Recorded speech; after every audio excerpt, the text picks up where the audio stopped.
जो था वो एक समाचार पत्र था जिसका प्रकाशन हमारे बाबा साहेब ने किया था। इसलिए किया था क्योंकि पहले जो था लोगों के साथ, जो दलित लोग थे, जो पीड़ित लोग थे, उनके साथ बहुत ज्यादा अत्याचार किया जाता था। तो इस अत्याचार के खिलाफ उन्होंने आवाज उठाने के लिए मूकनायक का प्रकाशन किया, समाचार पत्र का उन्होंने प्रकाशन किया था, जो कि आज ही के दिन 31 जनवरी सन 1920 को बाबा साहेब ने समाज की वेदना और विद्रोह को प्रकट करने के लिए मराठी भाषा में मूकनायक का प्रथम वृत्तपत्र आज ही के दिन यानी कि 31 जनवरी सन 1920 में किया था, जिसका प्रकाशन मुंबई के महार जाति के नंदराम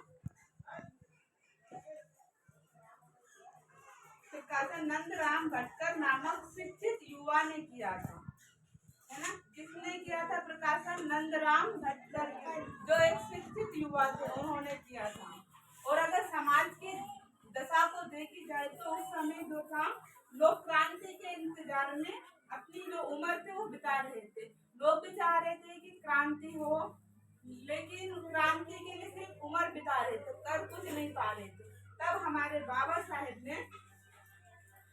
साहब अम्बेडकर जी ने शोषित और पीड़ित वर्गों के अपने खुद के प्रकाशन, केंद्र या मीडिया को आवश्यकता को अनिवार्य बताया था। वे मानते थे कि शोषित पीड़ित के साथ होने वाले अन्याय और अत्याचार के खिलाफ एक पत्रकारिता ही संघर्ष का काम कर सकती है।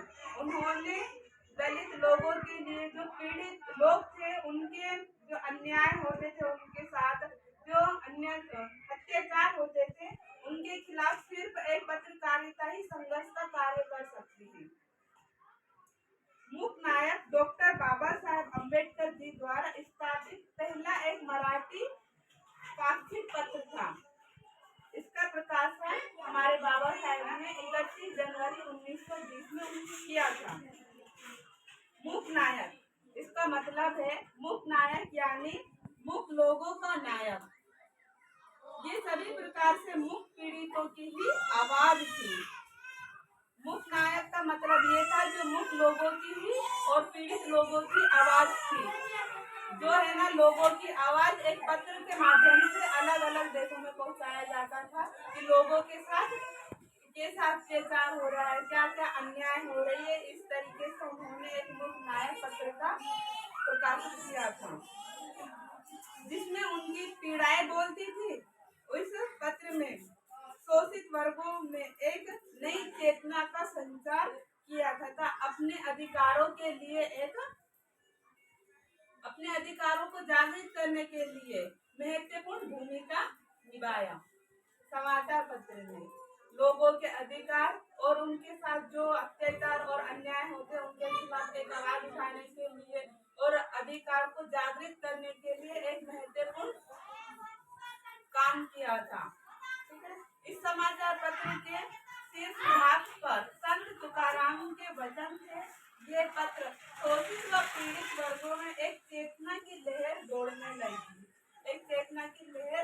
दौड़ने लगी, जिनके साथ बुरा अत्याचार होता था, बहुत बुरा उनके साथ अन्याय होती थी, तो उनके साथ एक चेतना की लहर दौड़ने लगी। ये पत्र के माध्यम से अपने उद्देश्य में कामयाब भी हो रहा था।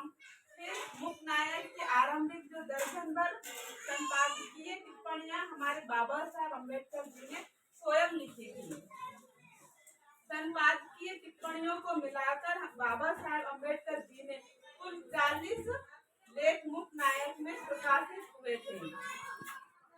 इसका प्रकाशन अप्रैल 1923 में बंद हो गया, कुछ अभावों के चलते। मूकनायक का आर्थिक अभाव के चलते इसका प्रकाशन अप्रैल 1923 में बंद हो गया। फिर इसके 4 साल बाद 3 अप्रैल 1927 मराठी पाक्षिक बहिष्कृत भारत दूसरा, यानी कि उन्होंने दूसरा भी पत्र तो प्रकाशित किया, जिसका नाम था मराठी पाक्षिक बहिष्कृत भारत। क्या नाम था? बहिष्कृत भारत। तो इस प्रकार हमारे बाबा साहेब ने जो लोग थे, जो यानी कि पीड़ित लोग थे, जिनके साथ अन्याय होता था, जिनके साथ अत्याचार होता था, इन उनके खिलाफ आवाज उठाने के लिए उन्होंने पत्र के माध्यम से लोगों की आवाज को बुलंद किया और उनके अधिकारों को